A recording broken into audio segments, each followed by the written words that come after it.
নানাবাড়ি মানে অনেক অনেক স্মৃতি, অনেক অনেক মজা, অনেক অনেক আনন্দ। মায়ের লাঠির হাত থেকে বাঁচায় যে ব্যক্তি, সেই ব্যক্তিটা হলো নানু। নানুকে পেয়ে গেলাম তো পৃথিবীর সব সুখ একসাথে পেয়ে গেলাম। আর নানুর টানে আজকে চলে যাচ্ছি নানা বাড়িতে। সকাল সকাল সবাই মিলে রওনা হয়ে গেলাম নানা বাড়ির উদ্দেশ্যে। যাওয়ার সময় ঠিক এই দৃশ্যটারই অপেক্ষা করছিলাম। কি সুন্দর না? লঞ্চ, ফাঁকা ব্রিজ আর শান্ত নীরব নদী। অনেক ভালো লাগতেছিল, আপনাদের সাথে শেয়ার করতেছিলাম। এটা হচ্ছে বরণুদ্দিন লঞ্চ ঘাট। আর এখান থেকে আমরা অনেকবার ঢাকা গিয়েছি। আর এই লঞ্চ ঘাটটা আমার কাছে বরাবরই অনেক বেশি সুন্দর লাগে। ব্রিজের উপর থেকে লঞ্চ দেখতে খুবই ভালো লাগে। তো এই তো আমরা সবাই মিলে চলে যাচ্ছিলাম নানা বাড়ি। তো এখানে এসে আমরা কি কারণে জানি একটু ওয়েট করতেছিলাম। তো এখানে আমরা একটু ভিডিও নিচ্ছিলাম। আমার আসলে মনটা কেন জানি একটু খারাপ ছিল। তারপরেও অনেক বেশি হ্যাপি ছিলাম যে নানুর সাথে দেখা করতে যাচ্ছি। নানু মানেই আমার সবকিছু। আর যেতে যেতে রাস্তায় একটু ভিডিও করলাম। এখান থেকে আমরা মিষ্টি কিনে নিলাম। আর এখানে এসে হাবিবা দেখি যে ফোন দেখছে। তো আগে খালামণির বাসায় এসেছি। এখান থেকে রেডি হয়ে নানু বাড়ি যাব। এখানে আমি একটা ব্লু কালার ড্রেস পরে নিয়েছি। কারণ বিকালে আমরা ঘুরতে যাব হচ্ছে সরিষা ক্ষেতে। ওইখানে সরিষার মধ্যে ব্লু কালার ড্রেসটা অনেক সুন্দর ছবি আসবে। তো এই তো আমরা সবাই মিলে এখন চলে আসছি নানুর কাছে। এই যে এসে নানুকে জড়িয়ে ধরলাম। আমার নানু মানে আমার কাছে সবকিছু, যত আবদার, যত ভালোবাসা সবকিছুই নানু, নানা ভাই। আর এই তো দেখে আসে দেখলাম যে ও মোর নানুর কোলে।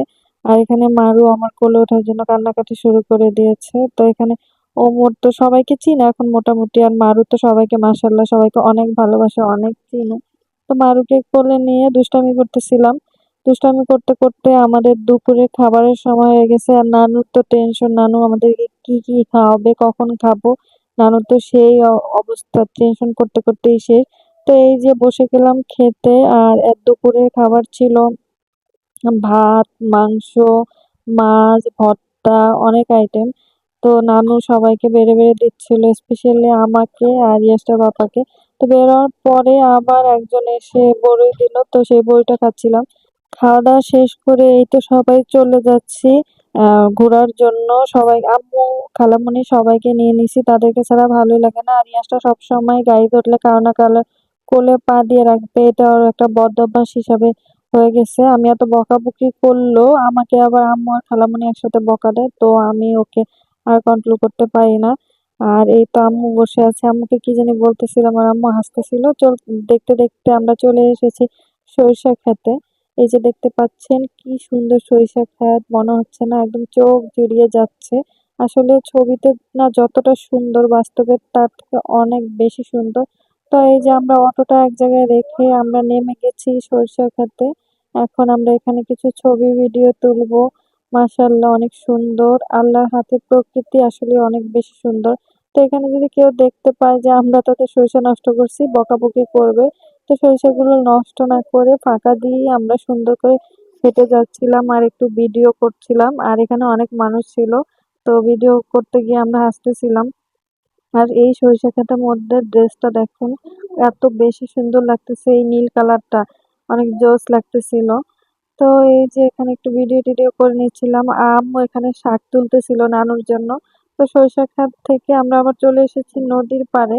এটা নদী না, এটি একটা খালের মতো। তো এখানে বসে আমরা কিছুক্ষণ গল্প টল্প করলাম। আর তারপরে চলে এসেছি একটা বালু, আর কি এখানে অনেক বালু ছিল, কিন্তু ছবিগুলো এত সুন্দর আসছিল ঠিক শেষ বিকালে পড়ন্ত মুহূর্তটা। আর এখানে একটা গাছ দেখে, রসের গাছ দেখে, খেজুর গাছ দেখে ও রস খাবে সেই জন্য এটা খুলতেছিল। অনেক কষ্ট করে আমরা সবাই মিলে এটা খুললাম। খোলার পরে আমরা আসলে দেখলাম যে রসের মধ্যে অনেক বেশি ময়লা আর একটুখানি রস ছিল, তো এত কষ্ট করে লাভ হয় না। এখানে একজনকে গাছে উঠিয়েছিলাম, তো সেও খুলতে পারেনি। আর এখানে একটা পানির পাম্প ছিল, তারপর এখানে চলে এসেছি। পানির পাম্পটা বিকালে অনেক ভালো লাগতেছিল। তো এই ছিল আমার আজকে নানু বাড়ির ব্লগ।